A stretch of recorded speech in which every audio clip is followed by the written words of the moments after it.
Hello, hello. Greetings, friends. Good afternoon. How y'all doing? We got CPR and Stout Shaco up in chat. What's going on, you two? Hope you're doing well this fine Friday afternoon. It's time for yet another Elder Vale campaign building live stream. It's been a little while since we've had one. I'm excited. I've got a few cool ideas, and I hope that you guys are ready to present your cool ideas, because I know y'all got some cool ideas for me. You always do. We always make magic happen in these streams. This campaign is very, very special in that so many people collaborate to make it so great. And I've told my players before, I've said to my Elder Vale party players, like, you guys know that I don't do shit in terms of planning. It's like all audience. I come up with like 2 characters, and they are so impressed by that and so blown away by you guys' creativity. So I'm looking forward to more of that creativity today. We'll give people a few more minutes to blow in as we chit-chat and exchange pleasantries. Had a math class that was a pain to the CPR. Yo, I hate math. I shouldn't say I hate math. I'm not very good at math once you get up to like algebra level. And you can tell how bad I am when I describe algebra as this. Yeah, not a fan. Not a huge fan. Pre-calculus class is basically what made me drop out of college. But hey, it's important. Do your best. Do your best. Do not ignore your scholarly your your education, your learnings. Keep it up. I do a lot, Chris, says Stout Shaco, or you do a lot, Chris. I do a lot, according to Stout Shaco. You might say that. I try a lot. Do I do a lot? In general? No, but I run this game, of course, and I'm the mediator of the ideas and stuff, so of course, you know, I'm the hub of ideas that come together and create Elder Vale, and I think we make a good team, you and I. I think it's a really great little concoction, little system we've got here. We make a good team, is what I'm trying to say, I think. And of course, part of the entire purpose of these world building streams is for you guys to, for some of you who are newer to DMing or newer to D&D, is to walk away with a little bit of a plan on how to build your own campaigns, or to just jack our shit. Take all these ideas and use them for yourself, you know? That's the goal, and I hope that I'm helping some people do that. In some ways, shapes, or forms. Choosing what to keep and what to leave on the cutting room floor is major. That's true. That's very true. That's one of my biggest struggles in general, is just telling myself to, hey, hold on, that idea sounds cool, but wait, let's, you know, it doesn't fit, or it doesn't perform well in session as well as we might hope for it to. All those kinds of quandaries. That's just raw, you know, that just takes experience, that kind of thing. So, I think we're doing good. I think we're all doing good. Appreciate it. I appreciate the kind words. And then CPR saying, I had to do 5 pages of notes for that math class. Man, I suck at taking notes. I'm a very bad note taker. I cannot listen and write at the same time. It's impossible for me. Downright. Cannot do. Hopefully we can talk about the NPC I made before I have to go at 1:30. We might not talk about your NPC too much, CPR, because we have a good we have a specific purpose of the stream today, and that is to handle the next chapter of this adventure. What is happening immediately after? We do need to touch on the grand scheme of things, the grand adventure outline, in a future world building stream in the next few weeks here. We'll touch on your character a little bit, because I do want to talk about them a little bit, but we're not going to get too deep into it, because that's a character in Thornville, which is a really cool location that I can't wait to flesh out. But we're going to be talking about Like, what happens next today? That's gonna be our thing. And I'll go back and I'll give you the real setup spiel for this session once we actually get into the discussion. But yeah. Let's see. I can see it going terribly if we tried to do so much with audience participation. Yeah, the early couple of world building streams that we did were chaos. The first one was chaotic as hell because there's just so much shit flying through chat. I tried to pick the stuff that caught my eye the best and then refine it, and I'd say it went quite well. It might have gone terribly, but it didn't. Yay. We should celebrate. Noob Inc, hello, hi. Hi, Boob. Oh no, Boob. Boob Inc. Who's the CEO of Boob Inc? I volunteer as tribute. All right, let's get into it now, guys. We'll probably get some more. People chipping in, trickling in as we go. But we're gonna start discussing what to do next in Elder Vale. Booping the feel good and clap here. It's true. So our quest today, our objective today, like I just alluded to, is to plan what is next for the party. If you've been following along with the Elder Vale campaign diaries, you would know that right now, the battle for Hogwood is well underway. The party was confronted by the Instigator and the other elite generals of Daz. The Instigator activated the 4th glyph at the church, the All Temple. The party took care of that, came back to town.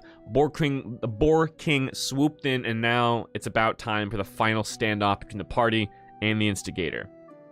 So, what happens next? Well, we will touch a little bit on what is going to happen immediately after this, but I have a little to-do list here that'll hopefully guide our process, because we gotta figure out what the fuck's going on next. Now let me swoop on over to the document that I got. Shoo! Hey, there's our campaign doc y'all know and love. We've seen this before. Here is our sort of to-do list for today. We might add some to this. If you guys have any ideas of what else we need to plan, let me know and I'll put it on the to-do list. But the bottom line is, where do we go next? I'll even add / what do we do next? Subpoints. We have to settle on what the aftermath is going to be of the battle for Hogwood, what is going to happen immediately after. I have some ideas for that that we'll touch on, but that's pretty simple. It's just like, how are people scraping together the town, the rebuilding process. The party will probably take a few days off just to help rebuild and stuff. And we're going to settle like how the bad guys leave, how the actual battle will conclude. We're going to settle that. It's going to be a bittersweet ending, I think. Rewards for the party. We'll talk about that a little bit. What does the party get out of this, aside from driving off the bad guys? And then, this is the big one, the hook. How do we send them away from Hogwood? What happens that incites the heroes to head out into the Elder Vale on their real quest? And what is the real quest? What's the next mission? Is it just travel around and gain reinforcements? Is it start scouting the Elder Vale and figuring out how to fight Nether and Daz? Maybe it's just like, go to the next town and see what they fucking want. We'll talk about it. Do we even know what the players are going to do next? Like, are they moving on? Are they going to stick around in Hogwood like you suggested they might? Well, they're probably going to stick around for a little bit to, like I said, repair the town some, help recuperate a little bit, help console some of the survivors. But that is the question that we're answering today, is what exactly... I mean, obviously it's up to the players what they do, but what do we present the players with in order to get that action out of them? I'm saying. Does someone arrive at Hogwood from another town saying, hey, I heard about what happened. We need your help too. Does a rumor find its way to them saying, hey, rumor has it something's going on over in another town. That's what we're talking about. Like, what carrot on a stick are we gonna dangle in front of the party to prompt them to leave Hogwood? Because they need to leave Hogwood. We need to get them on their way to explore the Vale and find new things. But how do we do that? That's gonna be the question that we hopefully answer. Maybe Cecil's kidnapped by the Instigator to be tortured by Daz or something, and the party has to chase after him to hopefully stop him. Perhaps. I do have a plan for Cecil, which we will touch on in the aftermath thing. But we'll run that by you guys. Party has to chase after him. See, if they chase after him, that's probably not really an option. That would have to be a long-term thing, a mission of theirs, because there's no way they're going to be able to fall them back to Daz's tower, get in, rescue Cecil. That's like late game, end game stuff. Does he get kidnapped though? And that's like a way late game objective, is like, yo, Cecil's still in there. We need to get him out, you know? That might be something crazy. I like that, honestly. They would want to look for more glyphs in other towns. Yes, the glyphs are, of course, a primary objective. That's probably the simplest answer. You know, in Occam's Razor says that is probably the one we want to go with, right? Creative Hate is here. Hello, welcome. So glad you're here. Let's get down to the nitty-gritty and start planning, my friend. So good to see you. So let's tackle these one by one. Let's not get too ahead of ourselves. Let's start with the Battle for Hogwood aftermath. So obviously we're in a campaign writing stream. We're in heavy spoiler territory here. If you don't want to be spoiled as to what's going to happen next in Elder Vale, get out now, because we literally are planning what's happening next. Something to give them a sense of urgency, to not sit around and take their time. I just worry it might make them try to tackle Daz too early. Well, Cecil is the voice of reason to the party. That's been his role so far. Is kind of like a veteran who's like, I know we're all passionate here about this objective, this mission, but you guys need to take things slow. If we take them away, we risk them not having that voice of reason around. So we'll see how that goes. But yes, a sense of urgency is always good, even if it's just slight, even if it's just like, Daz is planning something. Don't take your time, guys. That oftentimes that's enough, you know. So, like I said, Battle of Hogwood, or Battle for Hogwood aftermath. The next session is going to begin with the players deciding to either team up against the horde of undead and have Cecil and the Boar King take on the Enforcer, or the party team up against the Enforcer while Cecil and the Boar King handle the horde. That's going to be the split in the path at the beginning. And whatever they do, that'll be the combat encounter for the session, and then they're going to go help the Boar King and Cecil in like a cutscene ability check, you know, hoorah, hoorah kind of thing. So they're going to defeat the zombie horde, hopefully, and then they're going to defeat the Enforcer, hopefully, in like ability check cutscene format. And then the Instigator is going to appear once again. The rest of the generals probably will appear once again. They'll say, you know, evil monologue. Oh, you're quite capable, blah, blah, blah, blah, blah, blah, blah. You must be the Instigators, truly. Observer. Are these them? The Observer will go, yes, it is. All right. Instigator is going to say, like, let's kill him or let's take him or whatever. Then Nether and Daz is going to appear. This is my idea, but tell me if I have any tweaks that you think we should add to it. Nether and Daz is going to appear and say, stop. This is where we're going to stop, elite generals. Let them be. We're not going to take them back with us. Now, the reason I'm doing this is so that the party doesn't get killed. If the big bad evil guy comes in, you need an excuse for the party to survive. But the reason why Nether and Daz wants to do this is because if you recall, the symbol of Daz that you get when you're in the Vale harvests your soul to fuel his machinations when you die. Part of his motivation is to cultivate the party characters and strengthen their souls so that when the time is right, he can take their souls by killing them. And those are some juicy, powerful souls that can fuel his final form or something. That's kind of the idea. So Nether and Daz gonna be like, oh, no, let's leave them be. No need to spoil a perfectly good harvest Let them cultivate some more. I'm so big and strong and evil, I'm not concerned about them. Let them go on their way. That's so, and then, but then that's not going to be the end of it. There's gonna be one last little scene before they all turn tail and go. Maybe Cecil could be kidnapped later on in the campaign when they are ready to take on Daz. True. We should write that down. Let's do like a let's do a little list here, being like ideas for later. In terms of like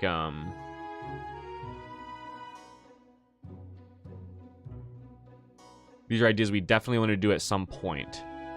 I think I have something like that later in the doc. I'll clean it up later. You know how it works, guys. I do chicken scribbles here and then I organize it better.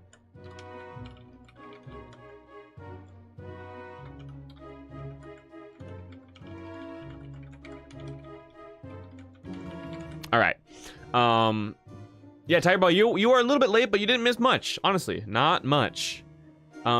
He knows they poked their nose into so much shit, they lead him right there. Yep. Aw, cute kitten. I'm trying to think about him from his perspective more than just he's super cocky. Yeah. Well, he is super cocky and super confident. But like I said, the primary objective here is if we just kill him now, that's not much use to me, the big bad evil guy. If we capture them and bring them back and just keep them in a cell forever, they're not going to grow stronger. I need particularly powerful souls in order to fuel my final form. So I'm gonna let them go, and I'm gonna let them get stronger, and then when the time is right, I'm gonna kill them. But of course, he doesn't realize the mistake he's making. It's kind of cliche, but it's like it makes enough sense for this kind of campaign, which is a little bit campy, a little bit hashtag basic. Maybe in the Battle of Hogwood, the instigator could just take Cecil, but not to torture him, but as a tool to force the party into a hard place, because if the party attacks Daz's tower, they can easily kill them. Or both. I mean, torture and as bait, as they say. So here's my original idea for Cecil. What's gonna happen is, whoops. Excuse me. You know, I got that long COVID. It was discussed that there should be a tragic death. I'm thinking maybe the Boar King dies against the Enforcer and makes a very tragic, sad moment. Maybe just succumbs to wounds in general. And then before Nether and Daz pulls away his big bad guys and is like, leave them alone, the instigator's like, but my lord, we should not let these interlopers off so easily. Let's strike them where it hurts. That one there is dangerous to be left alive, pointing to Cecil. He has this grand vision for the future of the Elder Vale. He follows Tanner Harsk's ambition. I say we make sure that his vision never comes to pass. And then the observer uses his eyeball powers to rob Cecil of his eyesight. I thought that'd be a really cool, tragic twist. Which basically means Cecil can be the wisdom of the party now, but he can't go out and do pretty much anything. Cecil's ability as a fighter, as a soldier, as a warrior, as a hero, quashed. It'd be very tragic. So basically Cecil's like, all right, guys, I'm rooting for you. I'll help you out. But he's not the most charismatic person. He doesn't like talking to people. And I can't fight anymore. And that is a good way, I think, of basically saying, like, this useful guy who's really good in combat, as you can see, a sword master, he's off the board now. It's up to you guys. He was the last, fighter around that could have a chance of defeating Nether and Daz's forces, and he's out. He's on the bench, so it's up to you guys now. I think that would be a good idea. Do you guys think it'd be better to kidnap him? Because I like the blinding idea a lot. Personally. I'm leaning toward that. We got some votes saying that they like that idea. But we should consider the kidnapping one. Because drawing them to the tower and creating that pressure of like, who knows how long Cecil's gonna survive in their dungeon, you guys need to get a move on, is a valid idea. I wonder if I wonder if they should capture the Boar King. Or and then there's the threat of the Boar King's body being used to build the next Enforcer body. Ooh. The Enforcer gets fucked up, and the Boar King's body might be the next version of the Enforcer. Oh, that's yucky. That's a bit nasty. Blinding is pretty good. Kidnap later. Yeah. Oh, poor Cecil's gonna be in for it, man. Tideway says, I'm thinking of some monster ideas for my own little universe, fleshing out the others. Though there's one problem, I cannot draw humans. That's unfortunate. I can't help you there. Humans are hard to draw. But your monster drawings are very good. Keep focusing on that and making those. They're very cool. Alright, so Cecil kidnapped later. After he's helped the party a lot. Basically, like, he's gonna be helping a long time throughout the course of the campaign, and finally, Netherlands is just like, all right, that guy, get him off the field entirely, bring him back. And maybe they have to fight him later on, and the instigators brainwashed him, and they have to fight Cecil toward the end.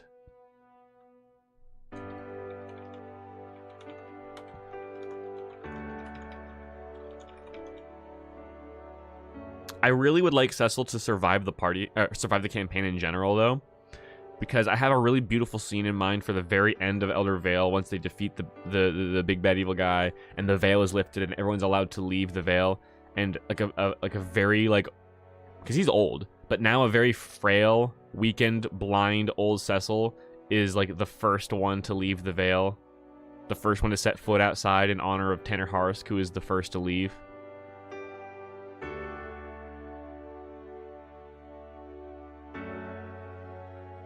Don't lean so hard into saying Cecil's useless because he's blind. If anything, maybe he could just start taking his blindness, since blind sight is a thing in D&D. That's very true. And of course I don't. Of course I want, preface. I don't mean to say that being blind makes you useless, of course, but it is a way to take a character and knock him down a few pegs and say, oh, he's got a challenge he's got to overcome now.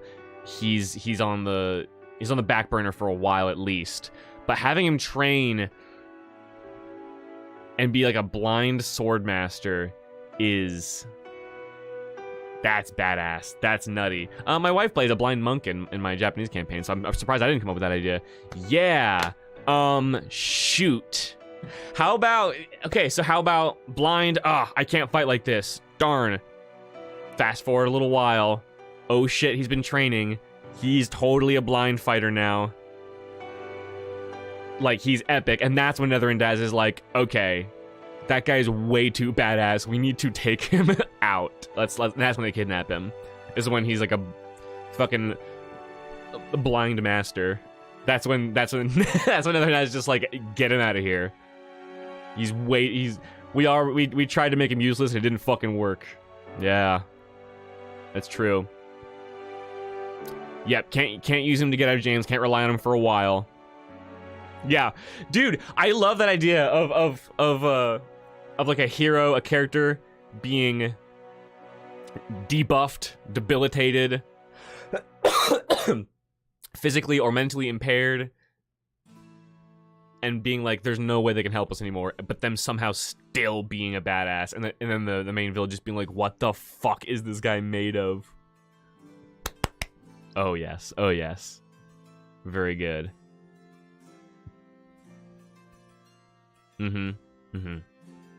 So, what do you guys think about the idea of Cecil later on being like brainwashed to fight the party in this tragic 1v1? Instead of Daz kidnapping Cecil to be the instigator? I mean, same thing. Either way. I mean Daz as in Daz via any of his minions. So. Cecil, blinded, but training, but having acquired blind sight is deemed too much of I can't type right now. Too much of a threat. Kidnapped by Daz later on. Brainwashed into 1v4ing the party. Nice. All right. Cool. So. Battle for Hogwood Aftermath. Boar King killed. Body taken. Future parts for to repair Enforcer. Cecil blinded. Daz leaves Hogwood and the party. Okay, so sounds good. I still think we should do both Cecil being blinded and the Boar King being taken after the Hogwood battle. Yep, I agree. Cecil gets kidnapped later on when he shows himself to be a Giga Chad. Yep, that's what we got. Bam. Very good. I agree. Now, I had a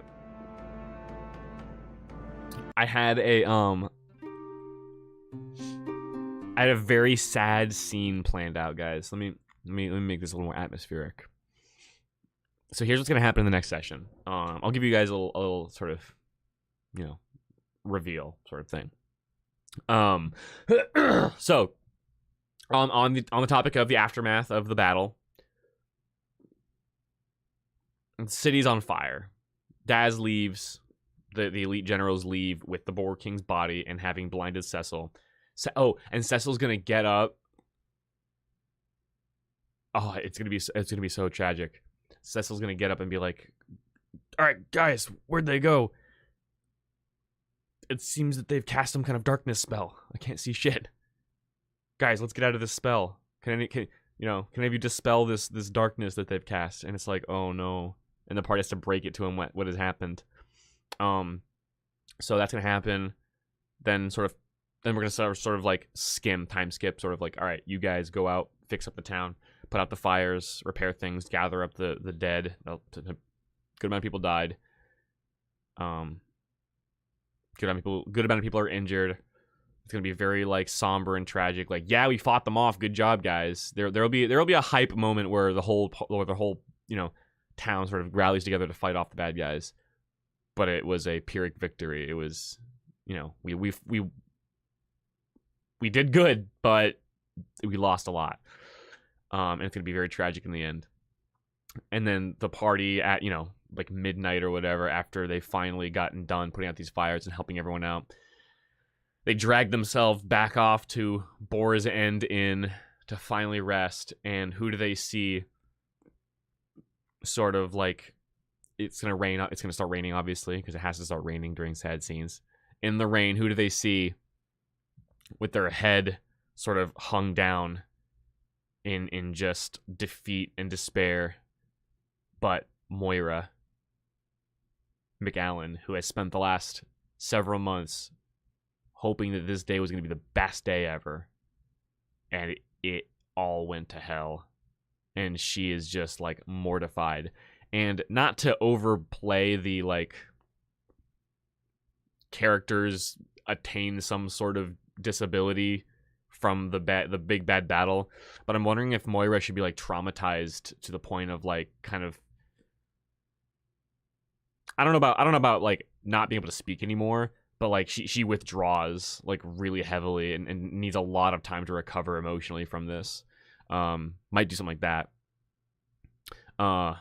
So that's probably gonna happen. Just like everyone's upset, everyone's crushed. But then we need to. So now that the purpose of this session now, after we've savored the tragedy, is now what happens next. That's what we need to start really thinking about. Let me. Can you make Graham Cracker appear in the graveyard as a ghost?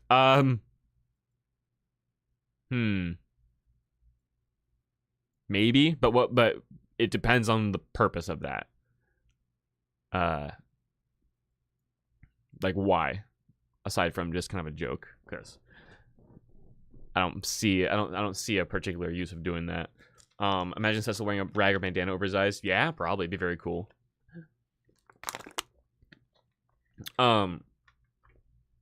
So next day. Oh, just an Easter egg? Okay. I can get behind that. Maybe. We'll see. We'll see. The only problem with that is that Graham Cracker was just, it was played off as a joke. So, like, there's not much of a substance to something like that. The party would just be like, oh. You know. Oh, right, that one old goat, you know, kind of thing. So, it depends. It's an idea. Here, I'll even write it down. Ghost Graham Cracker. Does the mayor give them like a grand honor or something for helping them helping the town, both for fighting to help the town and for possibly staying to help rebuild? Absolutely. So, as you guys might remember, at the end of Hogfest, the mayor was about to present the party with something in return for all the help. What is that thing?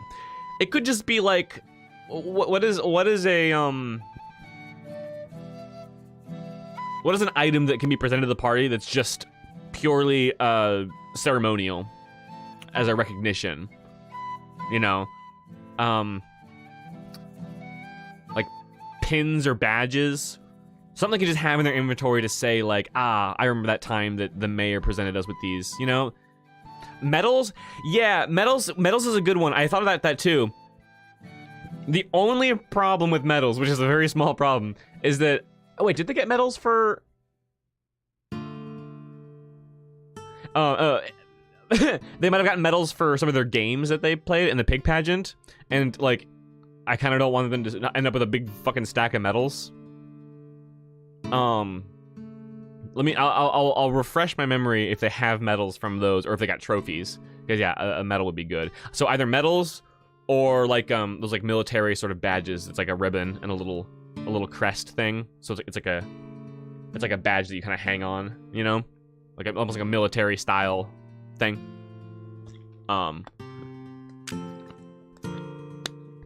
Probably nothing. No, probably nothing like a gold like statue or anything. That's a little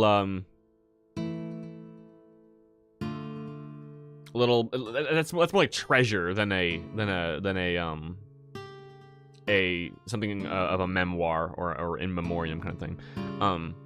Yeah, either badge or that's what the mayor was going to give them before this happened. So he's going to give it to them afterward, of course.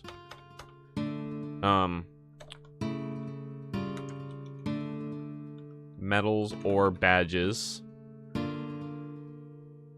for helping with Hogfest. Golden pig pin. It'll definitely have it'll definitely be pig related. If it's a medal, it's gonna say like Hogwood with a little pig face or pig foot.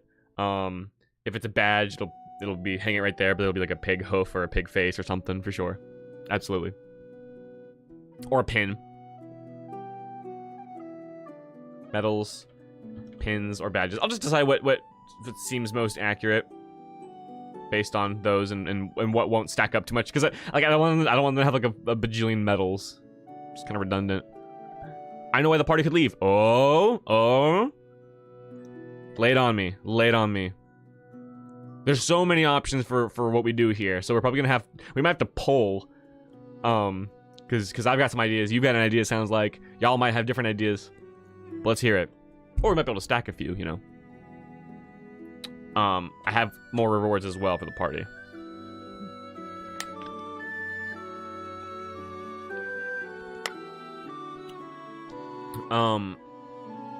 For those of you who may recall...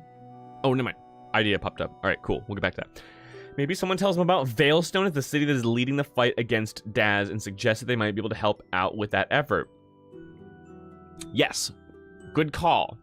Now, the thing is, one thing about Veilstone, part of the part of the sort of interesting thing about Veilstone is that they're not fighting against Daz. They're protecting the castle that Daz wants to get into. And I think the main conflict of Veilstone is going to revolve around trying to convince the captain of the Blackstone Guard, or the Black Iron Guard, I mean, to be like, dude, you've got all these men, let's go take the fight to Daz. And him being very stubborn. But, Stasheko, to your credit, yes, that's a great idea. Word can reach the party that, hey, I've heard that the city of Veilstone has been fighting against Daz. Go, maybe they'll be able to help you. Sounds great, let's go do it. They finally get there. It is going to take a while to get there. And then the captain's like, no. Sorry. First of all, I don't know you. You're outsiders. I don't trust you at all. Second of all, we're not fighting Daz, because it's suicide. No, we're protecting this shit, and we're playing defense, because if Daz gets in there, we're fucked. And if we mobilize our troops, he's going to get in and get whatever he needs, and we're fucked. And that's the quest, you know? All right, Newbank, I'll see you around, my friend. Thanks for being here. Rather resisting against Daz instead of fighting against him. Yeah, exactly. They're resisting. And that's how it can be phrased. Say, there's a city out there across the Vale that's resisting Daz's evil ways. You can go help them. Fight back. Yeah. They get there and they're like, we heard that you are the resistance. And he's like, yeah, we're resisting. We're not fighting back though. Throw all this away and ensure that he wins? Hell no. You guys go fight Daz. Godspeed. But we're staying here, and that's going to be that quest. So that'll be really cool. So let me write this down. Party. I think the party should hear about Veilstone one way or the other. But then they might also be pulled to towns on the way so that the party naturally is like, okay, well, we have things to do on the way to Veilstone. But we'll talk about that in a minute. Party hears about...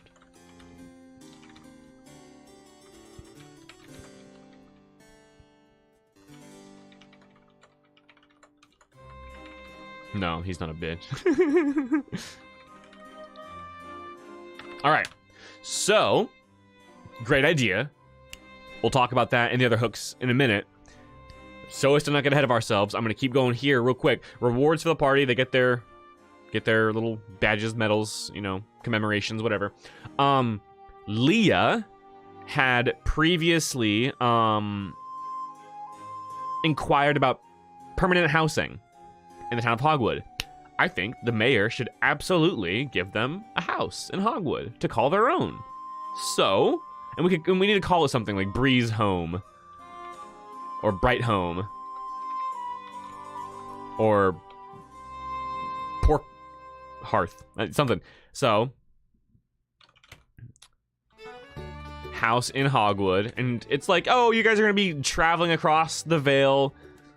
So, maybe you won't be able to use this house very often, but whenever you manage to come back, you'll have a house here. So, of course, they need to have a house. And wouldn't it be cool if they got property all over, like, the Elder Vale? So they always have, like, a little home base? Or they can magically return to their home in Hogwood whenever they want? Maybe. A Hearthstone. That's what a Hearthstone is, right? You can transport back to your home. Sasha says, there's also the problem that Hogwood is between Varley and Stone Toss, and they'd likely go in just one direction, so an entire town could get skipped. That is true. And I thought about that, and we are going to have to talk about that, and we will talk about that, because that is true. That we might be able to direct them one way and then back around the other to get the other town. We'll see what happens.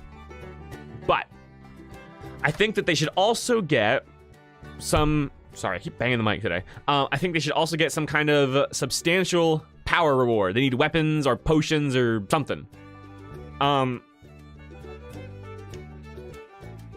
Rhonda has the Hammer of Harsk. It doesn't make too much sense for the rest of the party to just gain a +1 weapon out of nowhere. And it also doesn't make much sense for them to get something super magical. So, but at least like maybe a potion or two of healing. And there is a blacksmith in Hogwood. So instead of magic weapons, maybe the blacksmith literally says like, listen, you guys are about to go on a quest probably. Yeah. Take whatever you want, like within reason. But they get to look at the weapons list in the player's handbook and just pick what they want from the weapons list. They probably already have what they need, but it's an opportunity to like get some extra cool shit. Oh, but touching on the Hearthstone idea, in World of Warcraft, I think a Hearthstone is a magic stone that you can designate one place as your home, and you can teleport back to your home at any point. I'm pretty sure that's what it. And then the name of the game Hearthstone comes from that. So, that's cool. Are Mastercraft weapons a thing? Absolutely. Tanner's Hammer. Tanner's Tenderizer is a Mastercraft weapon. Mastercraft, as I understand it, basically is a +1 weapon that's not necessarily magical. It has not had magic cast on it, but it is just so darn good that it's got the pluses. That's what the Hammer of Harsk is. I don't know if this blacksmith is capable of doing a masterwork weapons, at least not in this amount of time. Later on, there will definitely be a quest to make some really badass weapons for the party. And you guys remember when we were talking about the NPCs, I said the blacksmith of Hogwood shouldn't be a dwarf because there should be. We need to save the epic dwarven blacksmith to be like the super blacksmith later down the line, who makes them like crazy fucking weapons. I want to keep that in our pocket for later. So we'll see. What if Barley and Stone Toss have some beef with each other, and it could be because of the pighead mayor of Stone Toss? Perhaps. That's not a bad idea. But you'll have to like how would we enact towns having beef with one another? Like, what does that mean? Hogwood is the trade town between the two. But maybe like Stone Toss and Barleywell refuse to do trade with one another directly because of differences. It's not like there's gonna be a war between them or anything, you know. So like, we it's a good idea, but we'd have to dive into exactly what that means for the party and for the people of the two villages. What if they picked a flintlock? No, flintlocks are either don't exist or are extraordinarily rare and primitive in this time zone, in this timeline. I'm not touching firearms, except for like maybe one ever. Angela would give them all great shoes, which can, if I recall correctly, give some extra hours of movement per day when they're traveling. Oh, really? I've never heard that. But that's a good idea. I like that idea a lot. I have to put some thought into how seriously I'm going to be holding them to the travel rules for like hours per day they can walk and how far they can walk, or if it's just like a matter of like each town is X amount of days away from each other, and I'll kind of wing it so as to not burden the party with thinking about how many hours we can move per day and how fast we're walking and, you know, all that stuff. But it could be relegated to just flavor. Like, Angela just decides to make them really great shoes, and then they have those, you know, and we don't have to necessarily fiddle around with the movement, the travel mechanics, you know. Exactly, yeah, just a flavor thing. Good shoes are nice, exactly. It's true. Hell yeah, tired boy. Background noise is fine. Go for it, my friend. Have fun. All right, so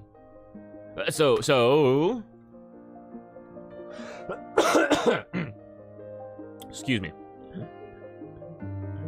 Rewards for the party. Traveling gear, weapons. Mastercraft boots from Angela. Aw, yeah. They're comfy as fuck and sturdy too, and waterproof. Some good ass shoes. Damn. Oh my god, shoes.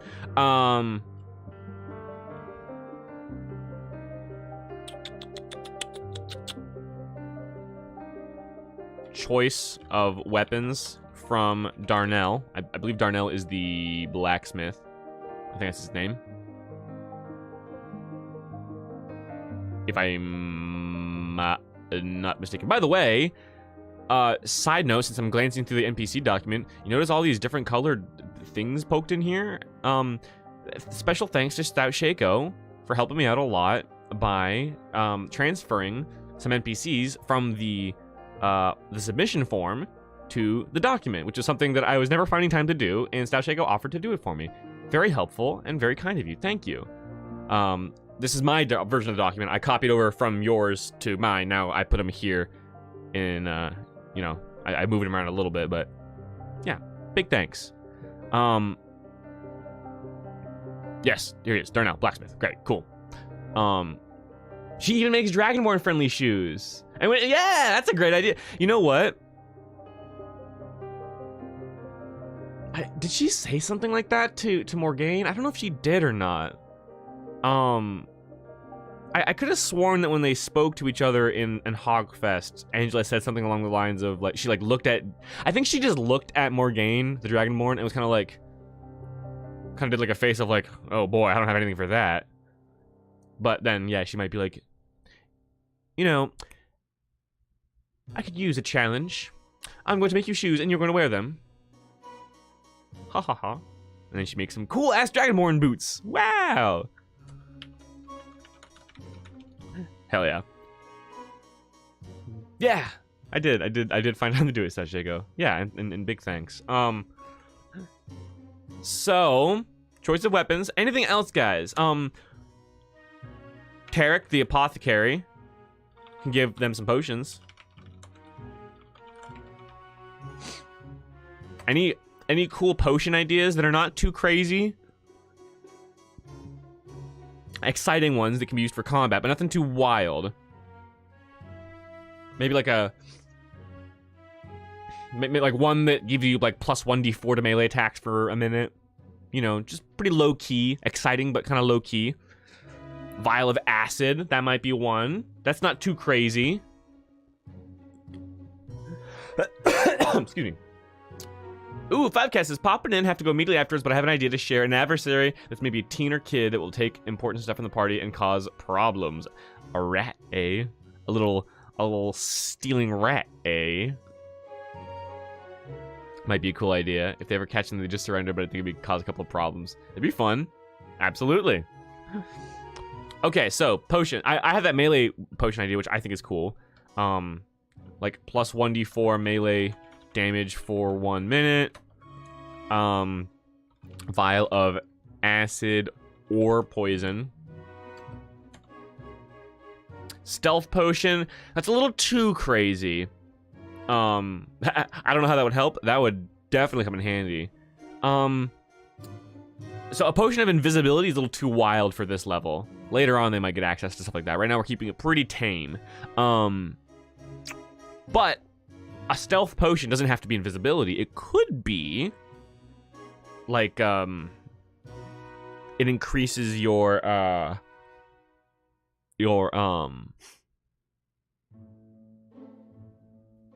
coordination to a degree that it makes it easier for you to sneak. You know what I'm saying?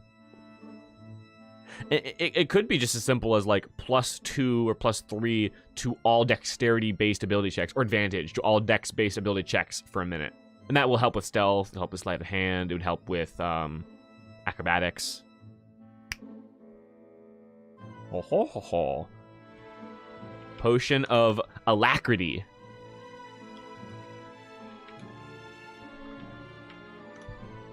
That's what alacrity means, right? I think it is. Brisk and cheerful readiness. Cheerful, eh? Let's go to synonyms.com. Alacrity Solutions. What the fuck is this? No, I don't want to buy a house from Alacrity Solutions. How dare you? But yeah, alacrity, I think, in gaming terms, you know, often has meant like swiftness. No, it's more like speed, I guess. Maybe it's not a good word. Potion of dexterity. Kind of a lame name. I'll rename it later. A Featherfall potion. That could be a thing, but I don't see a way of that working without getting into the magical, the higher fantasy side of things, which I want to avoid right now. I don't want anything strictly magical from this particular looting. This is kind of like, it just beefs you up a little bit. It's kind of biological. This one is just a bad substance. This one again is kind of like almost like a caffeine boost, you know. But Featherfall, that's getting to like, okay, some magical force is now taking over. We want to avoid those. I can't hear anything. So if you like it, give it a thumbs up. I like it, 5 cats. Here, I'll tag and bam. And hello, Ice Soldier. Welcome. Glad you're here.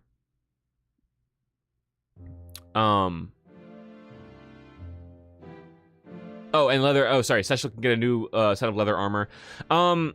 If Cecil were a dexterity-based character, leather would be great. But since he is not, leather would not be great. He would either need to use medium or heavy armor, probably. But I think later on when he appears, he should have a wicked set of armor for sure.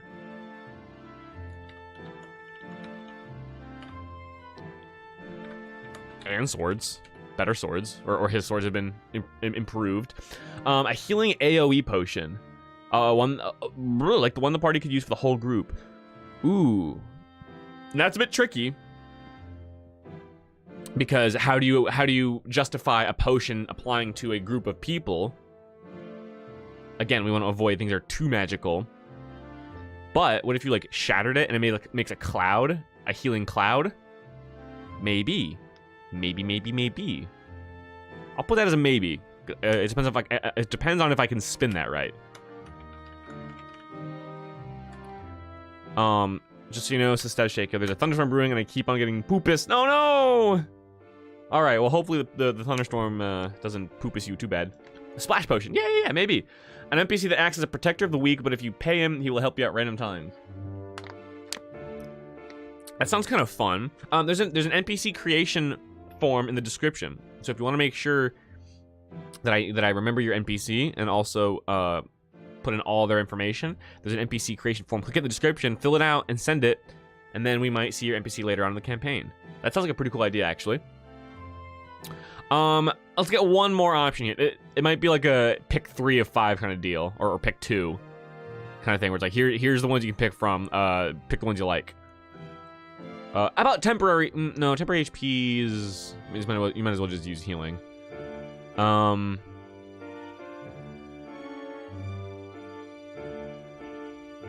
A potion of awareness would be really cool. Increases your perception and passive perception by like +5 for a minute. Or for an hour even, maybe.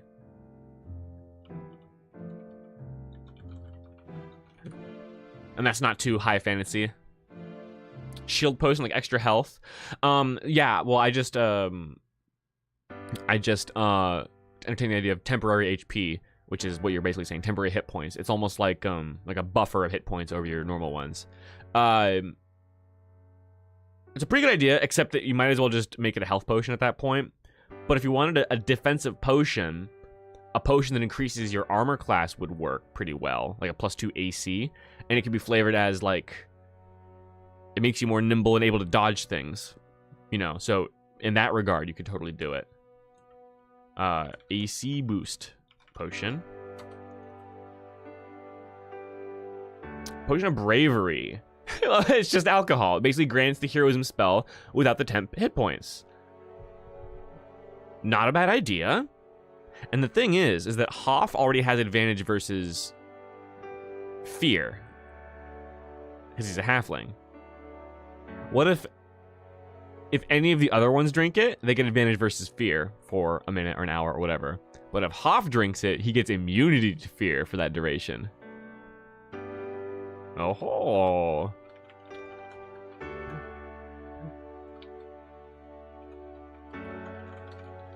That's kind of home brewing type of thing. Like in the, you know, by the book, advantages don't stack. But here, this is a niche enough thing that I, the DM, wouldn't mind being like, oh, you already have advantage on fear? You're immune now. Enjoy that, you know. Kind of cool.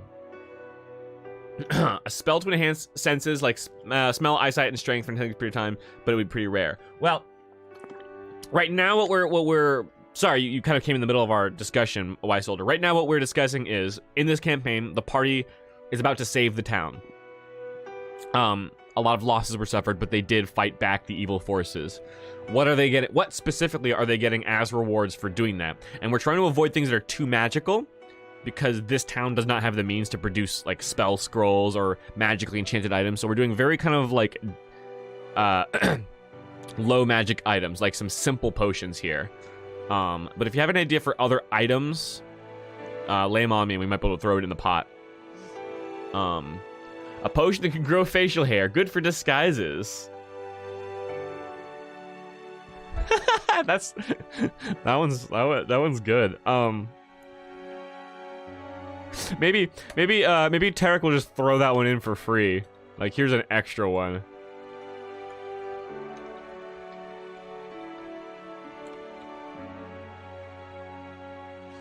That one's funny. All right, let's sideline from potions. This is enough options for potions. I like these. Well, I'll probably narrow it down to my 3 or 4 favorites, and then have the party be allowed to like pick 2, kind of thing.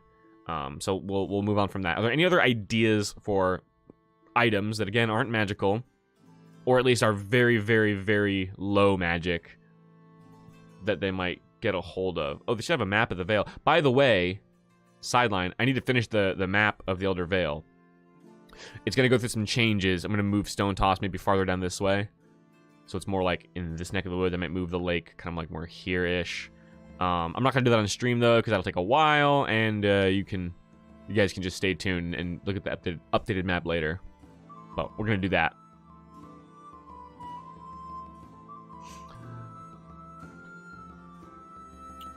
Yeah, and Wise Soldier, we don't have a wizard in this campaign. So a spell book or spell scroll wouldn't be applicable right now. And again, this town is very low magic. They wouldn't have access to that kind of thing. In the future, though, I'm down with the party getting spell scrolls that are just one-time casting of a spell. Barleywell might have 1 or 2 of those. Henry the Wizard might be able to cook something up. You know, we'll see. A potion lets you pull a Jedi Mind Trick on someone. I'd like that. Just a potion of charming or something. I mean, later on. Again, too magical right now. Weird to ask for NPC flavor, but do you think Mr. Totally Not a Ninja Man could Thieves' Cant speak to Hoff and give him a poison kit that he totally obtained legally?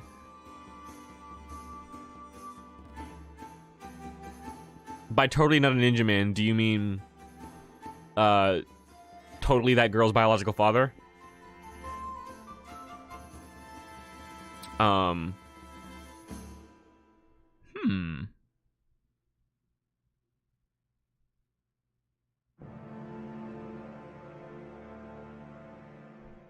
I think that's probably a good idea. And maybe even a disguise kit, too. Both. Disguise and poison kit. I don't know if I'll do all of these, but I want as many ideas as possible, and I'll narrow them down to what I think is most sort of appropriate and useful. That's a great way. That's a great way of sort of like increasing the intrigue around that character quickly and effectively, even though he might not be heavily involved in the campaign moving forward. It's just we might have like a segment of this session or of the next few sessions where the party goes around from person to person, getting some items, learning a bit more about Hogwood, and like, oh, the best tanner in Hogwood, the guy who does all of our skinning and tanning, wants to talk to you, and it's this guy, and he's just like, take these. It's like, where'd you get? Don't worry about it. I wish you'd have had live captions. Me too, Five Guys. That'd be great. Yeah, maybe. From, what's his name? It's, hold on. Don't tell me. It's motherfucking Toma Yamamoto. I don't know if that's actually what it is, but it's close because of the whole... Do you remember Stop Shaking how I said that character almost shares a name with a character? Toma Yamaguchi. I was close. Toma Yamaguchi. Yeah, a guest character in my Japanese campaign is Toma Yamato. Or Toma... Sorry. No, Toma... Yamada. That's it. I do have a question about the campaign. Ask away, Creative Hate. Lay it on me. So, we've got metals, the house. Oh, someone help me come up with a name for the house. I'm thinking like Breeze Home as a Skyrim reference. I think that's what it's called, right? Breeze Home.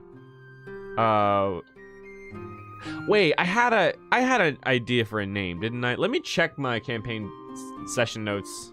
I thought I came up with one before that was really nice, but now I can't remember. If someone has a cool idea for like the name of the property, let me know.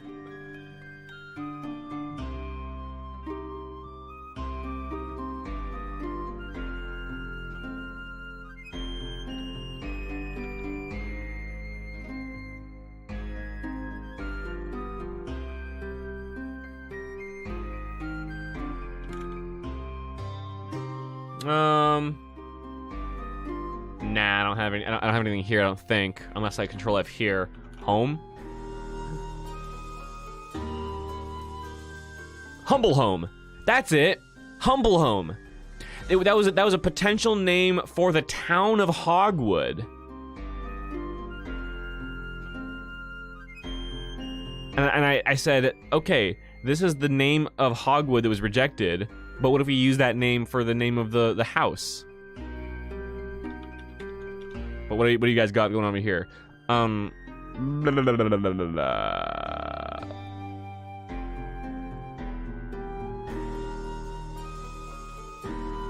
Yeah, that's kind of epic. All right, let's call it that.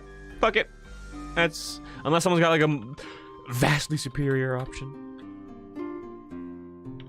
It's just like, oh, it's just like it's such an interesting thing to me. A house that has a name, like in Skyrim. I think it's called Breeze Home in Skyrim, right? The house that you get in Whiterun as a reward. It's called Breeze Home. You're allowed to buy it. They're just gonna get it in this game. Cause fuck it, just give my house. Why the fuck not?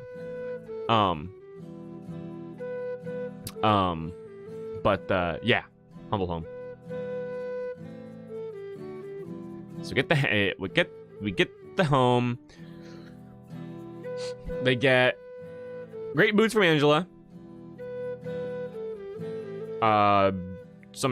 Any weapon they want, basically, from the blacksmith. Just like, guys, pick weapons and armor. Ooh. What armor does Rhonda have right now? She ain't getting plate armor. Hell no. She ain't getting plate armor yet. Maybe half plate or breastplate or something.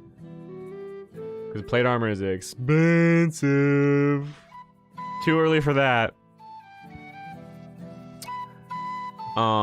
So the campaign more straightforward and story focused with not too many side quests because that's just the way things have gone, or I know the group's done side quests, but I'm thinking more longer story heavy side quests. This campaign is going to be fairly straightforward and story oriented, very focused around the party, kind of just A, B, C adventure.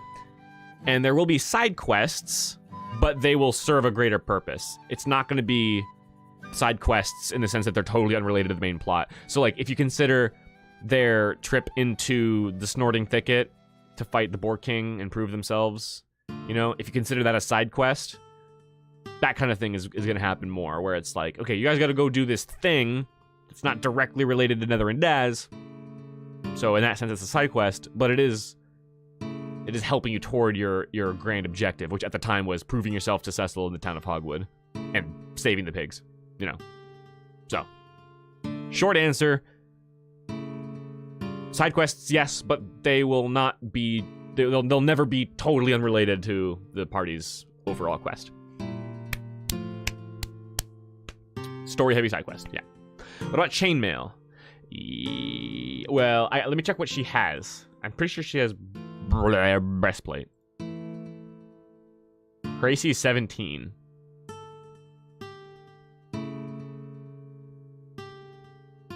Which is including a shield, I assume. Whatever. She'll get the next best armor, is my point. Whether it's chainmail or breastplate or halfplate or not splint. Splint is probably a little bit much, but anyway.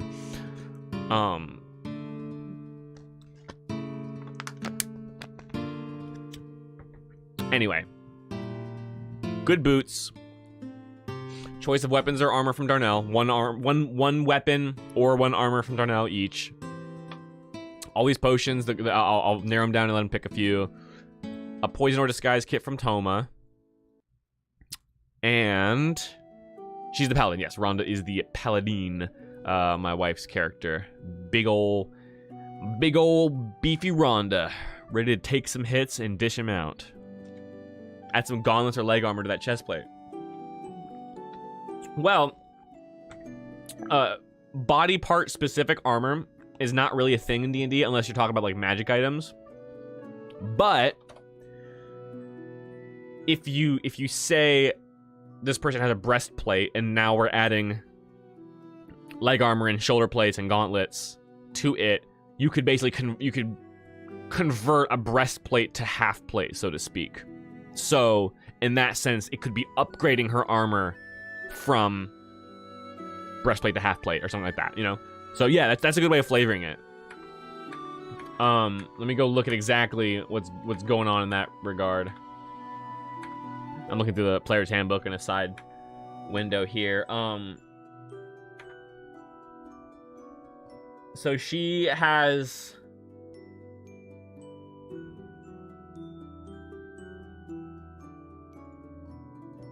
she has the defense fighting style, I think. Yeah, she has defense fighting style. So that means her AC is 14 plus 2 for no, she's got chainmail now. She has chainmail because her AC is 17 at base, which means it'd be 16 plus 1, 17, and it's 19 if she's wearing a shield. So her AC is currently 17, 19. Yep, she has chainmail. I could have just looked in her inventory, but sometimes I don't trust my players to keep track of their inventories. Y'all know.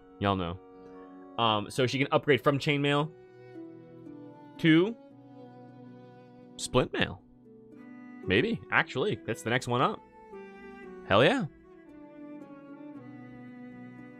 Knowing is growing, Crate of Hate. Yeah, exactly. So she's got chainmail. Splint mail is the next one up.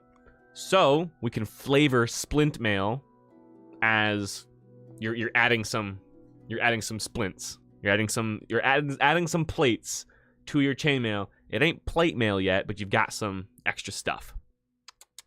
You know. In a sense, a lot of armors sort of contain the previous armors. You don't just wear plate mail on top of your clothes. Plate mail generally has chainmail, at least in the joints, you know. So like chainmail is the natural progression to splint mail, which is the natural progression to plate mail kind of thing. So like, yeah, you can definitely be flavored as like adding some gauntlets, some boots, some shin guards, you know. You can absolutely flavor it that way. There's no gauntlets in the inventory of the game, but we can, you know, flavor it. You know what I'm saying? Heck yeah. Absolutely. So, I will say, I'll put this note down. I'll actually note this.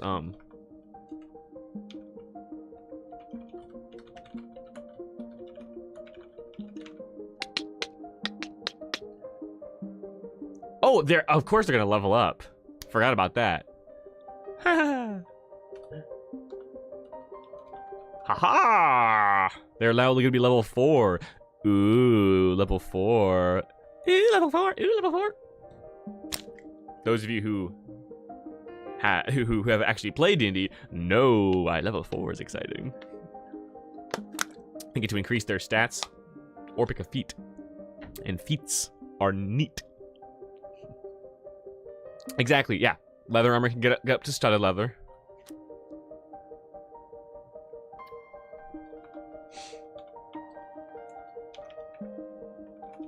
Which can involve visiting Toma.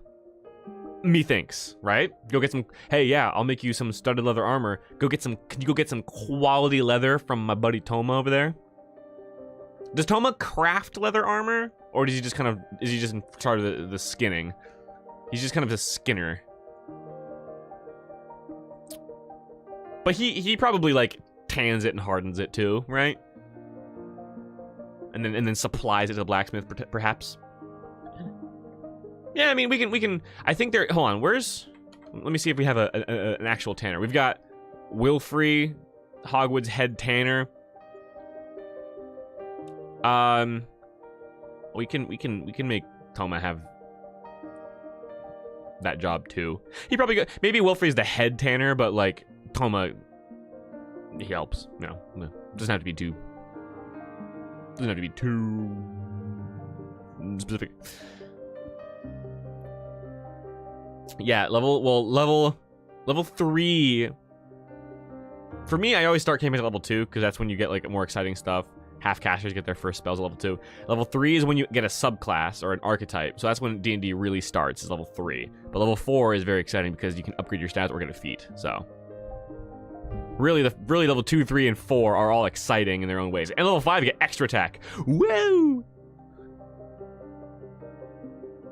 Yeah, exactly. Business manager. That makes good. He's got contact with all the leather workers and maybe runs into the store or something.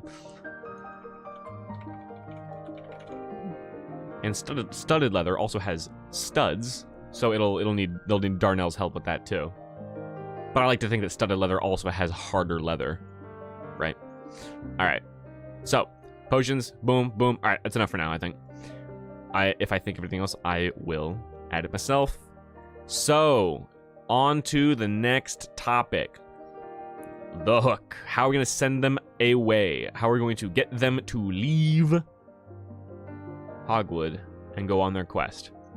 So, the party hears about Veilstone, a city that is resisting Daz. That's all they hear. They say, hey, that's pretty cool. You guys need to get over there. But that's far.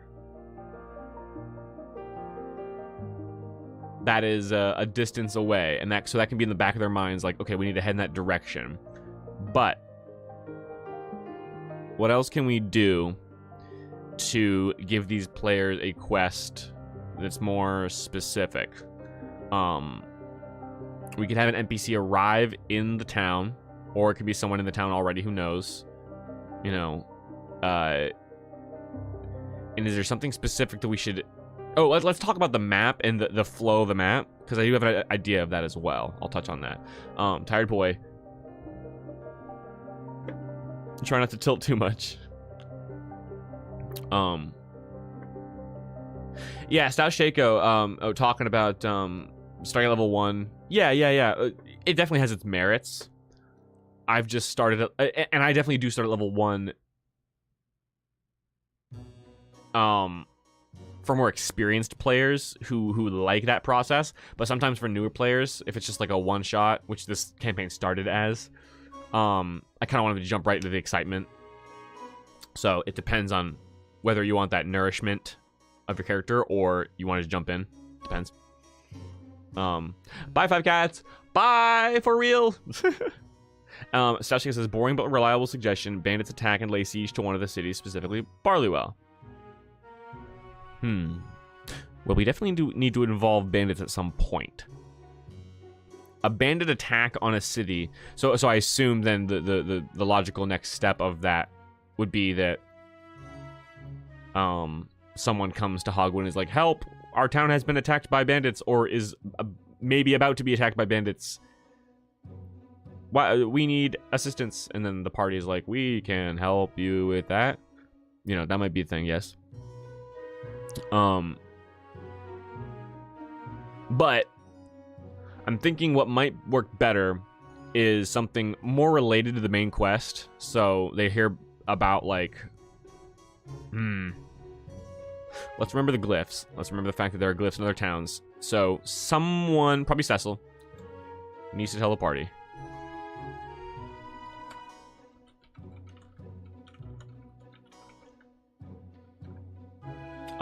Cecil asks the party about the glyphs because they never told him what those are. He learned the hard way. He theorizes that glyphs are in every settlement.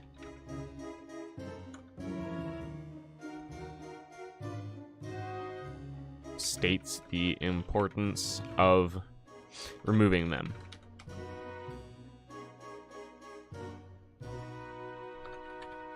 So that's like one kind of like quest log in their mental journals, and gets them thinking, okay, we should probably start moving from town to town.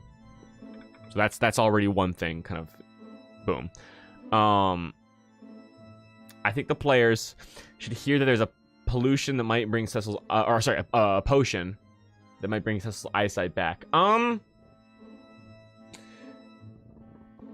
Very shirt pants indeed. I don't think it's too magical for them to hear that there might be something out there. That's not something that would be in Hogwood, but it's not a stretch to say that someone might have heard that there's some alchemist somewhere in the Vale that might be able to help him. So, in terms of hearing about that, that's not out of the question. But the issue would be,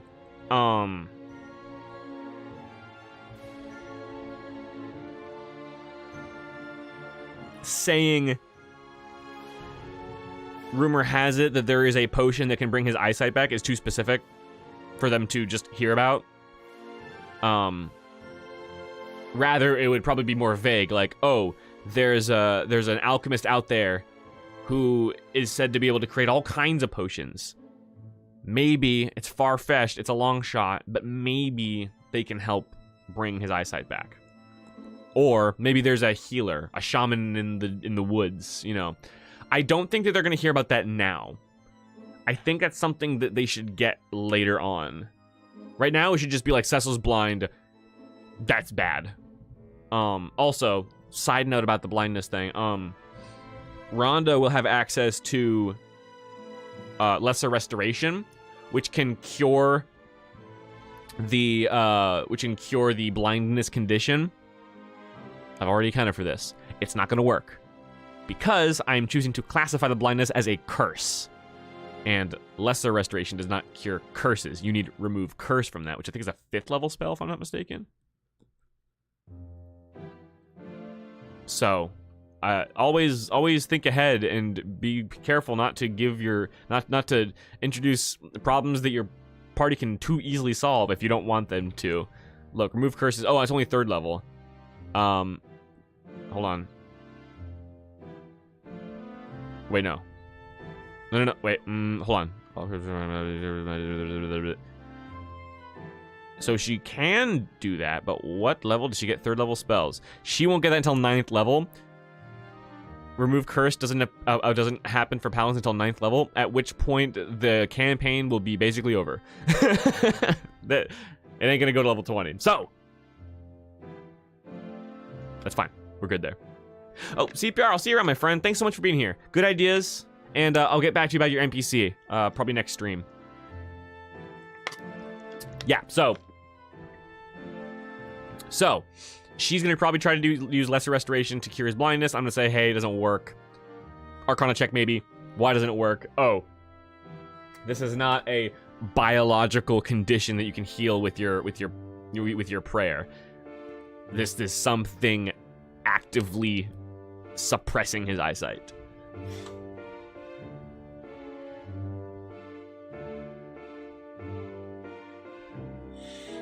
Excuse me. Blow my nose. My nose do be running. Also, I did miss it such a great wizard, perhaps. Perhaps. Maybe they hear rumors of a great wizard who is said to people to perform miracles, and they're like, maybe he can cure Cecil's blindness. And then they get to the great wizard, who's like, guys, I'm fucked. I'm not a great wizard. I'm a sham, a fraud. Perhaps. So, Cecil's gonna... Okay, tell me about these glyphs, guys. What the fuck? What are these glyphs? So, we can assume that there are glyphs in every settlement. You should focus on removing them. Part of your quest, as you go around and do whatever you're gonna do, should be to remove these glyphs in all the towns to try to wrest Daz's control away from all these towns. Yeah, the great wizard Henry of Barleywell. is one of my favorite NPC submissions. So funny, so like that's a great example of humor, but not like a joke. You know, he's funny. That's a really funny situation and a really like amusing and entertaining character concept, but it's not like a dumb joke. You know, which I'm a huge fan of.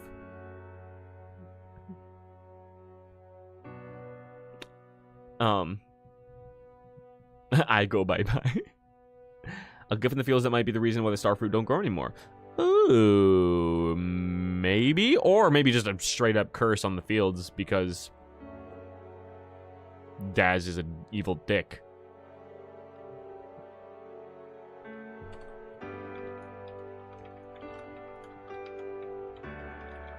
I think we might have already had this idea too, but I'm writing it here too because in case we didn't get it somewhere else. So all right. So let me share you guys with an idea that I had, because here's another idea. All right. Let us not forget a previous idea that we have had, which is if we go factions.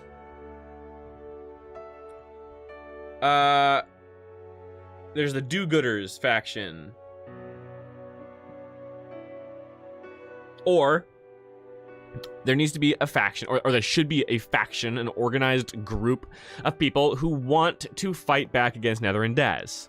Sort of a underground fighting force who's operating in secrecy in little cells. They have secret meetings around the Vale. But they're fucked. Like, they can't do shit. So they're at some point going to contact the party. Now, I don't think that a person should arrive in Hogwood saying, "Where are those people who... I heard there's a battle here. What happened? Oh, people from outside the Vale who maybe are heroes. I will talk to them. Hello, I am from the faction of people who are fighting against Nether and Daz. We can use your help." That kind of jumps the shark a little bit. Like, I think it should be a reveal that this faction exists and that the fight is still happening. But how can we deliver that information to the party without, again, some NPC just arriving and being like, "Hello, I'm interested in you guys fighting Daz." If it's another curse, then they probably wouldn't be able to help with it, right? Not with the remove curse spell explicitly, but there might be something they can do. It depends on how we write it.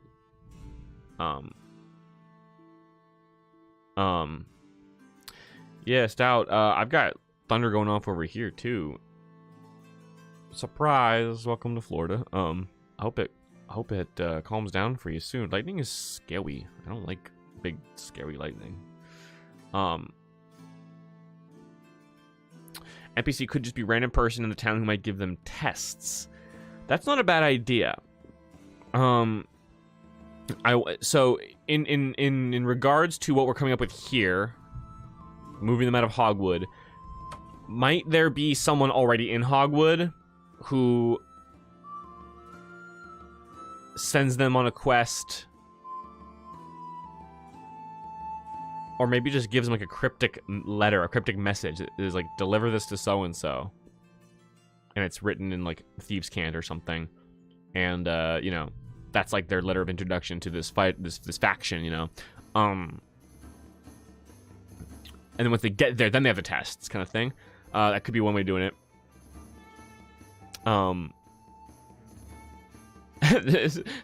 Stout gains more and more power with every D&D stream they can dump their brains into, or every stream that they can dump into their brain, I guess is also accurate. Hey, listen, I am here for it 100%. So how about let's get this on paper, and then I have to go use the restroom. But NPC arrives in Hogwood, inquires about what happened, approaches the party. The NPC gives them A. Y'all hear that thunder?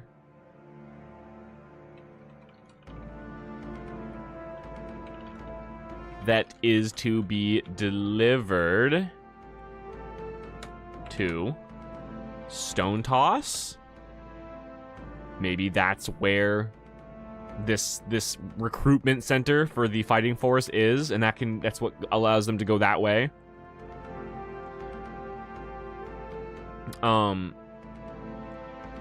So they've got the glyphs to take care of everywhere. They've got Veilstone to get to eventually, but someone is like, hey, I heard about what you guys did.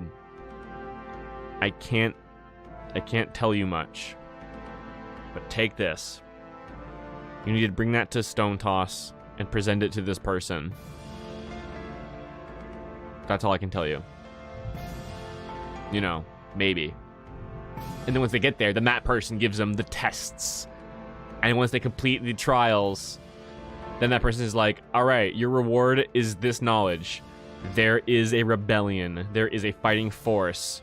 We are going to take it to Daz. Are you with us? Kind of thing. It'd be this epic sort of reveal.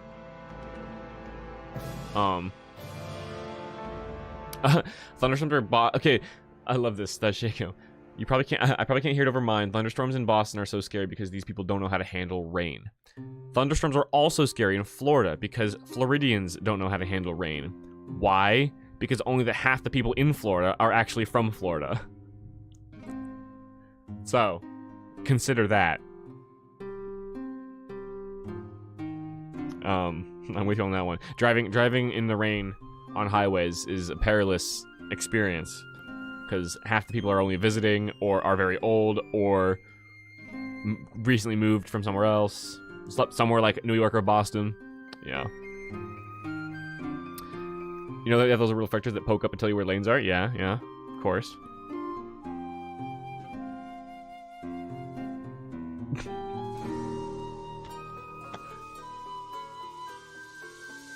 Oh!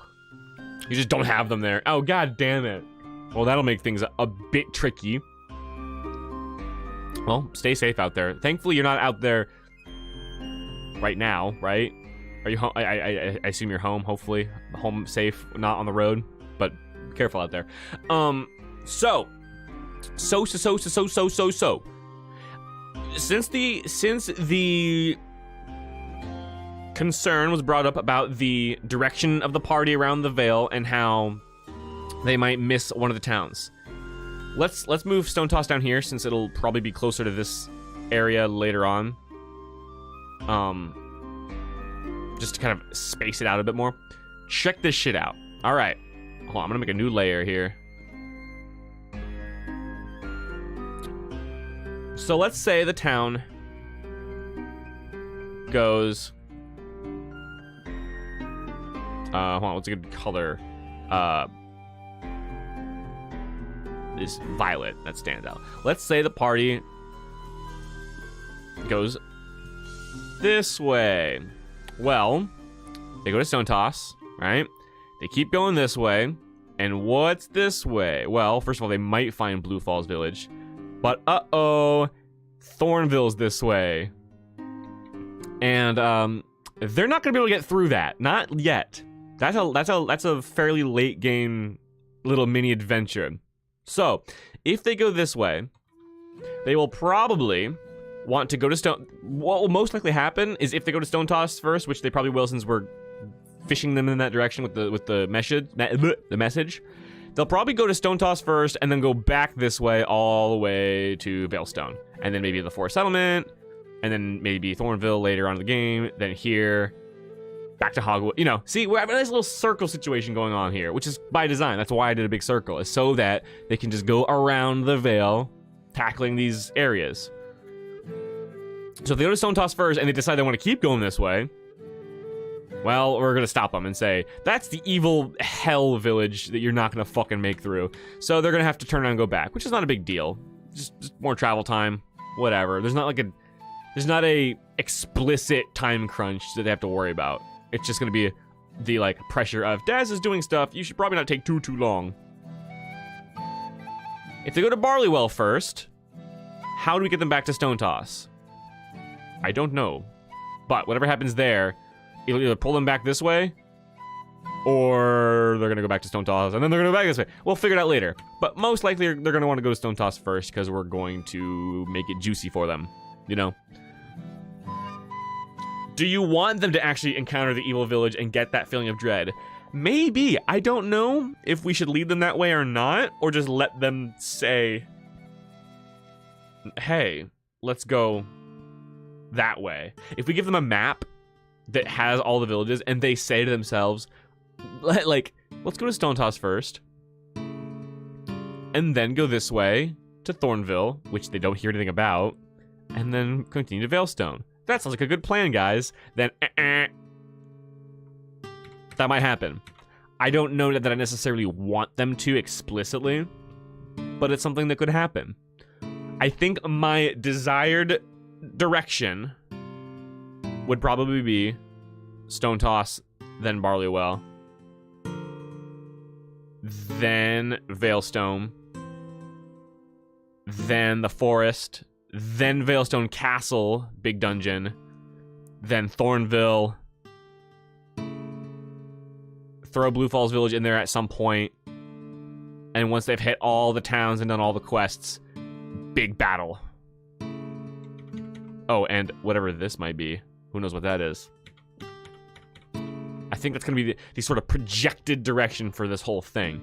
Not set in stone, just one of those things where it's just like, you can go wherever you want, but here are the things that the NPCs, you know, are suggesting or bringing to your attention, kind of thing.